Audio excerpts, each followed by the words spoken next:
నెలకి 50,000 నుండి 60,000 ఆదాయం రన్ టైలర్ యాప్లో ఆర్డర్ కంప్లీట్ చేసి పేమెంట్ పొందండి.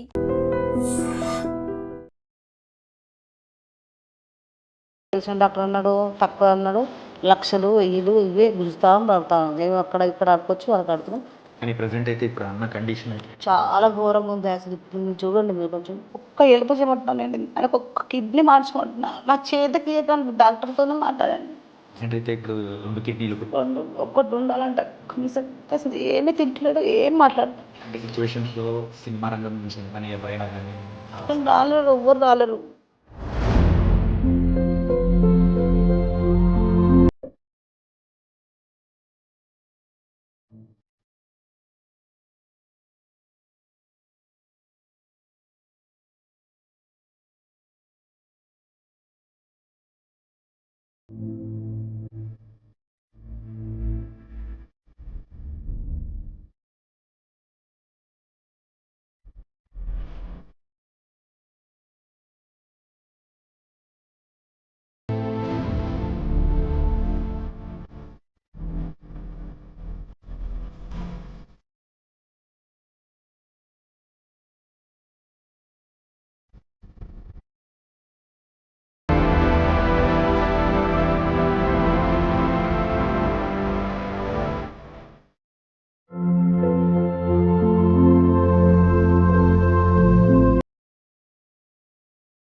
నేను వెళ్ళరానా? టైం అవుతుంది. రాత్రి కూడా క్లాసుకుంటా నీకు పొద్దునే చెప్పాలంటే రాత్రి ప్రిపేర్ అవ్వాలి కదా వెంకట్ సార్. చిరంజీవి, బాలకృష్ణ, రవితేజ, ఎన్టీఆర్ ఇలా బోల్డ్ ఎంతమంది స్టార్స్తో కూడా మరి యాక్ట్ చేసి మరి మనందరినీ కూడా విలనిజంతోనే మరి అందరిని నవ్వించిన ఫిష్ వెంకట్ గారు. మరి ఆ పేరు వినగానే అందరికీ అర్థమైపోయింది కదా. గత కొంతకాలంగా కూడా మరి ఆయన ఎన్నో అనారోగ్య సమస్యలతో కూడా బాధపడుతూ ఉన్న సంగతులు మనందరికీ తెలిసింది. కాకపోతే ప్రజెంట్ ఆయన ఆరోగ్య సిచ్యువేషన్స్ అనేది కూడా మనం చూస్తూ ఉంటే కంప్లీట్గా మరి 2 కిడ్నీస్ అనేది కూడా ఫెయిల్యూర్ అయిపోయింది. మరి హాస్పిటలైజ్ అనేది కూడా అయిపోయారు. ప్రస్తుతం ఆయన అయితే ఐసీయూలో కూడా ఉన్నారు.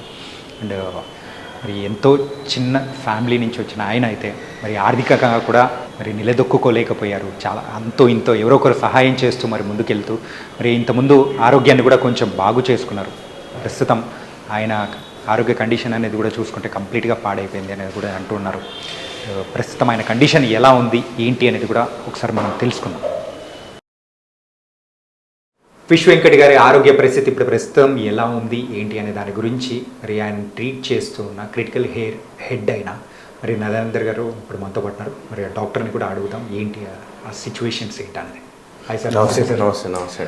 సార్, ఫిష్ వెంకట్ గారిని చూస్తూ ఉంటే మరి చాలా ఛానల్స్లో కానీ అన్ని దానిలలో అయితే చాలా క్రిటికల్గా ఉంది, లేదు వెంటిలేటర్ మీద ఉన్నారు అని చెప్పేసి ఇలాంటి కంప్లీట్ ఒక ఫాల్స్ అనేది కూడా వస్తుంది.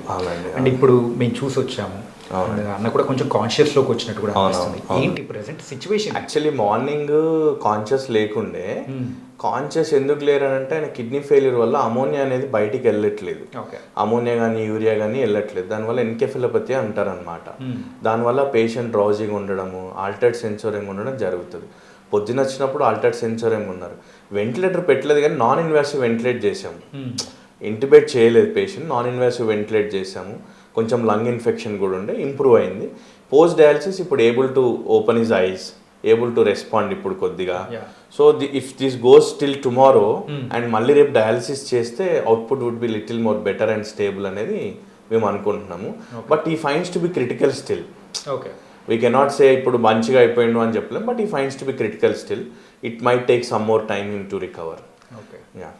అంటే అలాగే ప్రస్తుతం ఇలాగే కంటిన్యూ అయ్యింది అని అంటే what's the next process? Actually if ఈ స్టేబుల్ అంటే మన డయాలసిస్తో స్టేబుల్ అయ్యాడు అనుకుంటే ట్రాన్స్ప్లాంట్ సెంటర్ తీసుకెళ్ళడము, డోనార్ దొరికితే ఆయన స్టేబుల్గా ఉంటే డొనేట్ చేసే వాళ్ళు దొరికితే ట్రాన్స్ప్లాంట్ సర్జన్ ఒపీనియన్స్ తీసుకుని ట్రాన్స్ప్లాంట్ చేయించుకుంటే he will be very much normal. He will be pretty normal. ఒక కిడ్నీ ట్రాన్స్ప్లాంట్ చేసుకోవచ్చు, he will be fine. And ఏంటంటే క్రిటికల్ కేర్ అనేది కూడా కొంచెం చూస్తూ ఉన్నాము. అంటే దాంతోపాటు అక్కడ కిడ్నీ ఫెయిల్యూర్తో పాటు లివర్ ఇన్ఫెక్షన్ కానీ లివర్ ఇష్యూస్ అనేది కూడా లేదు. బ్లడ్ ఇన్ఫెక్షన్ ఉంది, తర్వాత కాళ్ళకు 2 ఇన్ఫెక్షన్స్ వచ్చాయి. ఇంతకుముందు ఆయన రికవర్ అయ్యారు. రెగ్యులర్ డయాలసిస్ వెళ్తుండేది. Duties, life habits and everything life habits కానీ అవన్నీ కూడా దానికోసం అని చెప్పేసి ఆయన మళ్ళీ సడన్గా అన్కాన్షియస్ అయ్యారు. తర్వాత వచ్చేసి మళ్ళీ మన దగ్గర 3 days బ్యాక్ వచ్చినప్పుడు అన్కాన్షియస్ విత్ షార్ట్నెస్ ఆఫ్ బ్రెత్తో వచ్చారు. తర్వాత మళ్ళీ డయాలసిస్ చేసాము, కొంచెం బెటర్ అయ్యారు, మళ్ళీ కొద్దిగా మళ్ళీ డ్రౌజీ అయ్యారు బికాస్ ఆఫ్ హై అమోనియా. ఆయన మోషన్ కూడా పాస్ చేయట్లేదు, యూరిన్ అవుట్పుట్ ఉండదు. సో దానివల్ల ఏమవుతుందని పేషెంట్ అమోనియా లెవెల్స్ పెరిగి అమెనిక్ ఎన్కెఫిలోపతి అని అంటారు, ఆ పొజిషన్లో ఉన్నారు. మనం రెగ్యులర్ డయాలసిస్ చేస్తున్నాము. రెగ్యులర్ డయాలసిస్ ఈరోజు కూడా చేస్తున్నాము, రేపు కూడా చేస్తాము. Sometimes doing regular dialysis also. Okay, dialysis disequilibrium అని బ్రెయిన్లో ఏర్పడుతుంది అనమాట డ్రాస్టిక్గా. దానివల్ల కూడా పేషెంట్ కోమాలో ఉండే అవకాశం ఉండొచ్చు. సో అది one of the side effects of dialysis. And kidney transplantation అనేటప్పటికీ అది కూడా కొంచెం ఎక్కువ ఖర్చుతో కూడుకున్నది అని చెప్పేసి కూడా వింటూ ఉన్నాం. అవునవును. మరి దానికి సంబంధించి యాక్చువల్లీ మన సెంటర్లో we don't do kidney transplant and అది హయ్యర్ సెంటర్స్లో చేస్తారు. ట్రాన్స్ప్లాంట్ సెంటర్స్ సపరేట్ ఉంటాయి, అందులో చేస్తారు. అది కాస్ట్ ఎఫెక్టివ్ ఉంటుంది, డోనర్స్ ఉండాలి, దానికి ఒక ప్రొసీజర్ ఉంటుంది, గవర్నమెంట్ ప్రోటోకాల్స్ ఉంటాయి. అవన్నీ మ్యాచ్ అయితే, గవర్నమెంట్ ప్రోటోకాల్స్ అన్నీ మ్యాచ్ అయితే, if the patient is stable, shift to the higher centre, do what ever they wanted to do. But as of now is still to be critical. It is long to think about transplant and all. Let him get stable, come out of ICU. అప్పుడు ఆలోచించండి దాని గురించి. But that is one of the option left for him.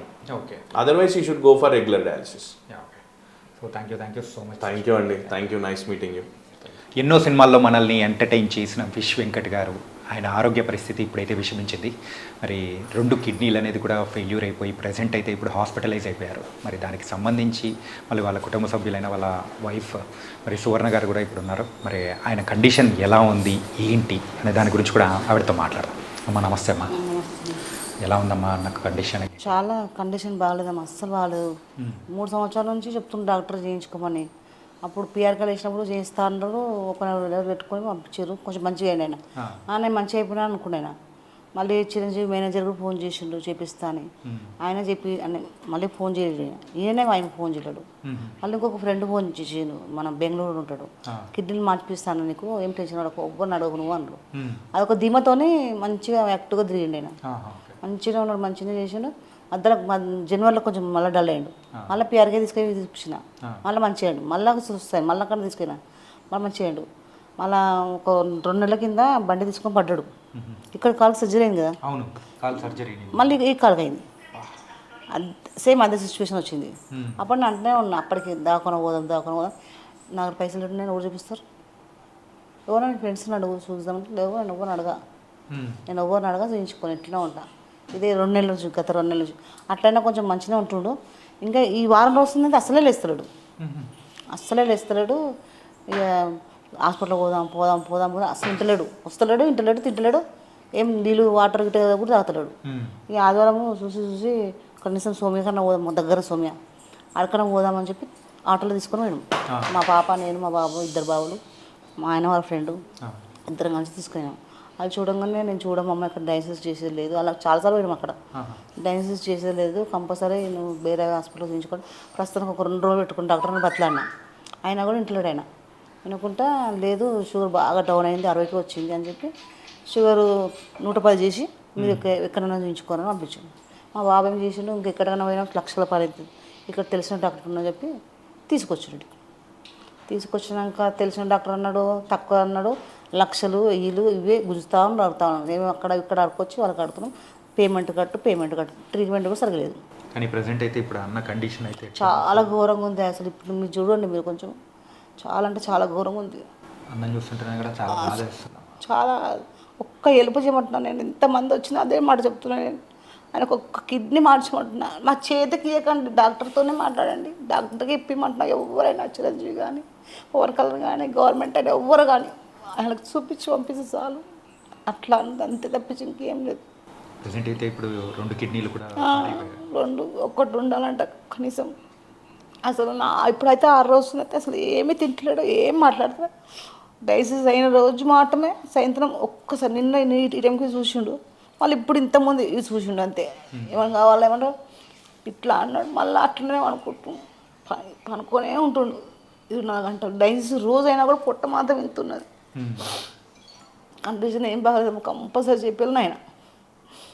కానీ ఇలాంటి సిచ్యువేషన్స్లో cinema రంగం నుంచైనా కానీ ఎవరైనా కానీ అదే ఇంకా ఏం మాటలు రాలేరు, ఎవ్వరు రాలేరు.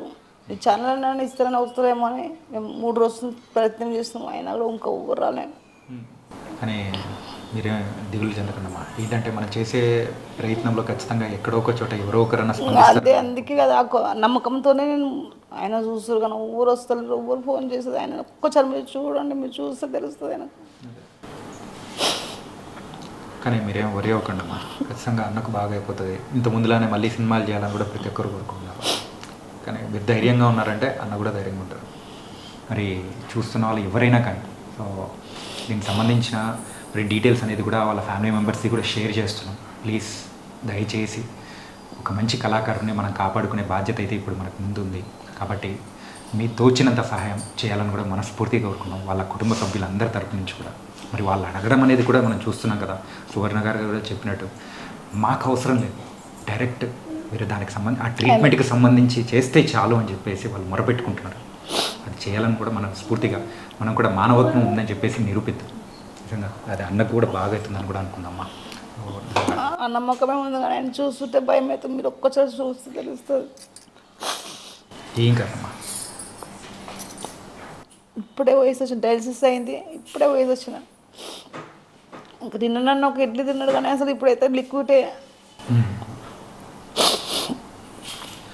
నైస్. మరి అయితే మీరు దీనికి సంబంధించి స్పందించాలని కూడా కోరుకున్నా. అండ్ దీనికి సంబంధించిన డీటెయిల్స్ అనేది కూడా మేము షేర్ చేస్తున్నాము. మరి మీకు తోచినంత సహాయం అనేది కూడా షేర్ చేయాల్సింది కూడా కోరుకుంటున్నాము. అమ్మ ఈ ట్రీట్మెంట్కి సంబంధించి మొత్తం ఎంత ఖర్చు అవుతుందన్న? అంటే కిడ్నీకి సంబంధించి అయితే 50 లక్షలు అయితే ఉన్నారు. ఓకే. 10 లక్షలు 5 లక్షలు అంటే నేను మా ఇల్లు అమ్మేసేనే చెప్పించుకుంటా. 50 లక్షలు అంట మా ఇల్లు అమ్మితే కూడా రావంత పైసలు. అది నా ప్రాబ్లం. ఖచ్చితంగా చూస్తున్న వాళ్ళు ఖచ్చితంగా దానికి సంబంధించి స్పందిస్తారు. విదేశాల్లో ఉన్న వాళ్ళైనా కానీ వేరే రాష్ట్రాల్లో ఉన్న వాళ్ళైనా కానీ అదే ఖచ్చితంగా చెప్తున్నా కదా, ఒక్క సాయం చేస్తే మాకు చాలు, ఇంకా మాకు ఇంకేం వద్దు మాకు. గైస్ మీరు కూడా స్పందించాలని కూడా మనస్ఫూర్తిగా కోరుకుంటున్నాను. డాక్టర్ ఫిష్ వెంకట్ గారి ఆరోగ్య పరిస్థితి ఎలా ఉంది ఏంటి? ఓకే, నా పేరు డాక్టర్ అవినాష్ అండి, ఐసీయూ డాక్టర్ని. ఓకే, ప్రజెంట్ అంటే తన కండిషన్ కాబట్టి మీకు తెలిసే ఉంటుంది, కిడ్నీ డిసీజ్ ఉంది తనకి. So kidney disease, liver disease 2 combine అయ్యి ఓకే ఆల్రెడీ వాళ్ళు 4 years నుంచి డయాలిసిస్ చేసుకుంటున్నారు. He's having 4 years of dialysis history. Okay. So present complaint మన దగ్గర ఎందుకు వచ్చాడంటే ఎస్ఓబితో ఎక్కువ అయ్యి ఫ్లూయిడ్ ఓవర్లోడ్ అయ్యి, అంటే అది యూరమిక్ విత్ హెపాటిక్ ఎన్సెఫలోపతి అంటాము. ఓకే. సో బాడీలో యూరియా పెరిగింది, అమోనియా పెరిగింది. సో దానివల్ల ఇరిటబుల్ అయ్యాడు పేషెంట్, కొంచెం డ్రౌజీగా అవుతున్నాడు. సో ఇప్పుడు ప్రస్తుతానికి మనం ఏం చేస్తున్నామంటే రెగ్యులర్ డయాలిసిస్ చేసుకొని, ఓకే, బ్లడ్ కూడా తక్కువ ఉంది తనకి. సో ఆన్ అడ్మిషన్ మనకు 5 నుంచి 6 దాకా ఉంది హెచ్పి. సో ఇప్పుడు కిడ్నీ అంటే ఇప్పుడు క్రానిక్ కిడ్నీ డిసీజెస్లో హిమోగ్లోబిన్ తక్కువ అయ్యే ఛాన్స్ ఎక్కువ ఉంటుంది. సో బాడీ ప్రొడక్షన్ కూడా తక్కువ అయ్యే ఛాన్స్ ఉంటుంది. సో ఇప్పుడు మనం ప్రస్తుతానికి ఏం చేస్తున్నాం అంటే regular day by day dialysis చేసుకొని తన ఇంప్రూవ్మెంట్ ఎలా ఉంది ఒకసారి చూసుకొని, మళ్ళీ డయాలిసిస్ పడుతుందా అది చూసుకొని అదంతా మానిటర్ చేసుకుంటున్నాము. ఓకే. ఇప్పుడు ఒక్కొక్క డయాలిసిస్కి తను కొంచెం స్పృహలు కొంచెం వస్తున్నాడు, మాట్లాడుతున్నాడు, స్పృహలకు వస్తున్నాడు, మళ్ళీ వెళ్ళిపోతున్నాడు. సో ఇది ఎండ్ ఆఫ్ కిడ్నీ డిసీజ్ అంటాము, సికేడి స్టేజ్ 5. వేరే గ్లోమరులర్ ఫిల్టరేషన్ రేట్ అంటాము, అది చాలా లో ఉంది తనకి. ఓకే. సో అది ఎండ్ స్టేజ్ 5 అంటాము. సో దీనికి పరిహారం అంటే కిడ్నీ ట్రాన్స్ప్లాంటే చేసుకోవాలి, అంటే ఇంకా వేరే ఆప్షన్స్ ఏం లేవు. అదే డయాలిసిస్ ఉంటుంది కానీ ఇప్పుడు ప్రస్తుతానికైతే వెయిట్ చేస్తూ ఉంటాము, తను రికవర్ అయ్యేదాకా డయాలిసిస్ చేస్తూ ఉంటాము. అంటే ఇప్పుడు ప్రజెంట్ ఉన్న సిచ్యువేషన్స్లో నార్మల్ పర్సన్ అవ్వాలంటే compulsory transplant is the goal, main goal. మనం ఏం చేస్తున్నాం ప్రస్తుతానికి పేషెంట్ తను డైలీ యాక్టివిటీస్ చేసుకోవడానికి డయాలిసిస్ అవసరం పడుతుంది అంతే. ప్రజెంట్ ఆరోగ్య పరిస్థితి స్టేబుల్ లేదు. ఓకే. ఇప్పుడు ఈ బ్లడ్లో ఉన్న యూరియా మరి లివర్ వల్ల అమోనియా అనేది పెరుగుతుంది ఎక్కువ. సో తను డయాలిసిస్ చేసుకుని మరి తన హ్యాబిట్స్ వల్ల ఆల్కహాల్ ఎక్కువ తీసుకున్న వల్ల లివర్ కూడా కొంచెం పాడైంది. సో లివర్ వల్ల బ్లడ్లో అమోనియా అనేది పెరిగింది. సో దానికి కూడా మెడిసిన్స్ ఇస్తున్నాము, చూద్దాము అంటే ఓకే. తన బాడీ రెస్పాన్స్ ఎలా వస్తుంది చూసుకోవాలి రోజుకు రోజుకి. టోటల్గా అప్రాక్సిమేట్గా ఈ ట్రాన్స్ప్లాంటేషన్ కానీ ఎవ్రీథింగ్ ట్రాన్స్ప్లాంటేషన్ అంటే ఇప్పుడు లివర్ కూడా కొంచెం దెబ్బతింది కాబట్టి తన బాడీ ఎలా యాక్సెప్ట్ చేస్తుంది న్యూ కిడ్నీ అనేది కూడా చూసుకోవాలి. అది కూడా కొంచెం రిస్కే ఉంటుంది. అండ్ అప్రాక్సిమేట్గా దీనికి వరకు ఖర్చు అవ్వాలంటే ఎంత అవుతుంది? ఇప్పుడు ప్రస్తుతానికైతే ఒకటి అల్బుమిన్ అని ఇస్తున్నాము. లివర్ పాడైన వాళ్ళకి బాడీలో అల్బుమిన్ అనేది తగ్గుతుంది. ఓకే. అసైటిస్ ఫామ్ అవుతుంది. అంటే బాడీలో అంతా వాటర్ నిండే ఛాన్స్ ఉంటుంది. సో ఇప్పుడు అది తగ్గాలంటే అల్బుమిన్ అని పెడతాం ఇంజెక్షన్. అది ఒక్క అల్బుమిన్ కాస్టే మనకు 10,000 పడుతుంది ఒక్క వాయలు. ఓకే.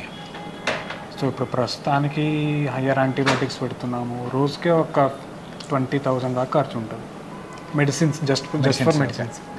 ఇప్పుడు డయాలిసిస్ చేయాలంటే దాని ఖర్చు వేరు. ఓకే. ఇప్పుడు మనం హాస్పిటల్ తరపు నుంచి ఏం చేస్తున్నామంటే జస్ట్ బెడ్ ఛార్జెస్ అంటే హాస్పిటల్ ఛార్జెస్ తగ్గించి ఓకే. మెడిసిన్స్ మరి డయాలిసిస్కి అయితే చేసుకోవాలని వాళ్ళకి చెప్పాను. సో మీ వంతు సహాయం అనేది కూడా మీరు మనం హాస్పిటల్ తరపు నుంచి ఏమేమి అవుతుందో అంతా చేస్తున్నాం. ఓకే. మెడిసిన్స్ కాస్ట్ కాబట్టి వాళ్ళు మనం కూడా ఏం చేయాలి. ఓకే. Yeah, thank you. మరి ఐసీయూలో ఉన్న మరి ఫిష్ వెంకట్ గారిని చూస్తుంటే నిజంగా చాలా చాలా బాధ వేస్తుంది. అండ్ మరి ఆయన హెల్త్ కండిషన్స్ గురించి అయితే డాక్టర్తో మాట్లాడాను. అలాగే వాళ్ళ ఫ్యామిలీ మెంబర్స్ అయినా వాళ్ళ డాక్టర్ ఉన్నారు ఇక్కడ మాట్లాడతాను. అమ్మ మీ పేరమ్మా? శ్రవంతి అండి. శ్రవంతి గారు, మరి నాన్నగారి పొజిషన్ కానీ చూస్తూ ఉంటే నిజంగా చాలా బాధ వేస్తుంది. ఇంతకు మీరు ఎలా ఫీల్ అవుతున్నారు? అసలు ఎలా అనిపిస్తుంది? బాధనే కదండి మాకు. అంత మంచిగా ఉండేటైనా యాక్టివ్గా ఒకటేసారి ఇట్లా అయిపోయిండు. మరి ఎన్ని రోజుల నుంచి ఇలా ఉన్నారు? ఏంటి ఇప్పుడు జాయిన్ చేశారు? ఇక్కడ వచ్చి మాత్రం 4 days అవుతుంది. కానీ ఆయన పేషెంట్ లాగా మాత్రం 4 years అవుతుంది.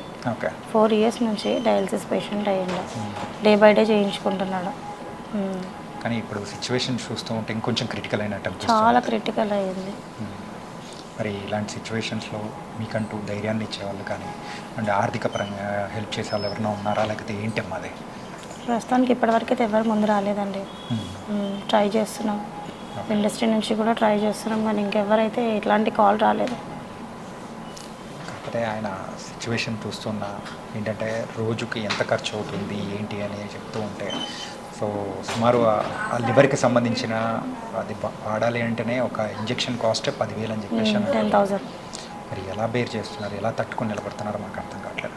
నిజంగా చాలా చాలా బాధేస్తుంది అసలు. కొంతమంది ఇట్లనే రిలేటివ్స్ వాళ్ళు వీళ్ళు కొంచెం హెల్ప్ చేస్తున్నారు. ఇంకా ఫ్యాన్స్ కొంతమంది నిన్న నుంచి స్టార్ట్ అయింది కొంచెం హెల్పింగ్. కానీ ఇండస్ట్రీ నుంచి గవర్నమెంట్ నుంచి అయినా కానీ ఎవ్వరు మాత్రం హెల్ప్ చేయట్లేదు. ఇంకా చిరంజీవి గారైనా కానీ, పవన్ కళ్యాణ్ గారు, ఎన్టీఆర్, బాలకృష్ణ, రవితేజ వీళ్ళతో మంచి మంచి పెద్ద పెద్ద ఫిలిం ఆర్టిస్ట్తో హీరోస్తో డాడీ చేసిండు. వాళ్ళు కొంచెం ముందు వచ్చి కొంచెం డాడీకి ఏమైనా హెల్ప్ చేస్తే చాలండి మాకు అది. ఓకే. అలాగే మీరు అంటున్నారు కాబట్టి ఖచ్చితంగా చూస్తున్నాం, వాళ్ళ వరకు తెలియాలనేసి మేము. ఓకే. మరి పెద్దల వరకు కూడా చేరాలనే ఒక చిన్న ప్రయత్నం అనేది కూడా చేస్తున్నాం మీతో మాట్లాడించి. సో వాళ్ళ వరకు చేరిందంటే ఇంకా హ్యాపీగా అనేది ఫీల్ అవుతాం. అన్న నార్మల్ వ్యక్తి అయితే ఇంకా అంతకు మించింది లేదు. మళ్ళీ సినిమాలో కనిపించాలని ప్రతి ఒక్కరు కోరుకుంటున్నారు. అవునండి. ఇండస్ట్రీ పెద్దలైనా కానీ ఎవరైనా కానీ సో వాళ్ళ ఫ్యామిలీ మెంబర్స్ అందరి తరపు నుంచి కూడా నేను మనస్ఫూర్తిగా కోరుకున్నాను. సో మీరైతే హెల్ప్ చేశారంటే, ప్రతి ఒక్కరు హెల్ప్ చేశారంటే ఖచ్చితంగా ఆయన మామూలు వ్యక్తి అవుతారు. అండ్ వాళ్ళ ఫ్యామిలీ మెంబర్స్ కూడా మనం కూడా మరి తోడుగా నిలవాలని కూడా మనస్ఫూర్తిగా కోరుకున్నాను. Sir, one life lesson what medicine has taught you. Whatever you can do without expecting. But I really believe మన పాజిటివ్ యాటిట్యూడ్ ఉంటేనే మనం ఏదైనా సాధించగలం. గట్ ని మనం కరెక్ట్ గా డీల్ చేసినట్లయితే అది మనకి పాజిటివ్ హార్మోన్స్ ని రిలీజ్ చేస్తుంది. షుగర్ వచ్చిన వాళ్ళ పరిస్థితి ఏంటి? పొట్ట దగ్గర పెరిగితే దాన్ని ఆండ్రాయిడ్ అంటారు, ఆండ్రాయిడ్ ఫోన్ కదా. అసలు థాట్స్ ఎందుకు వస్తాయి? బ్రెయిన్ డెడ్ అంటే దానికి ప్రపంచం అంతా కూడా కొన్ని నిర్దిష్టమైనటువంటి లక్షణాలు. మానసికంగా ధైర్యంగా ఉంటే క్యాన్సర్ జయించవచ్చు. You are a doctor for a cause, sir. అంతే. వాళ్ళకి వచ్చిన ఆదాయం కాకుండా ఫ్రీ సర్వీస్ ఎంతమందికో చేస్తుంది.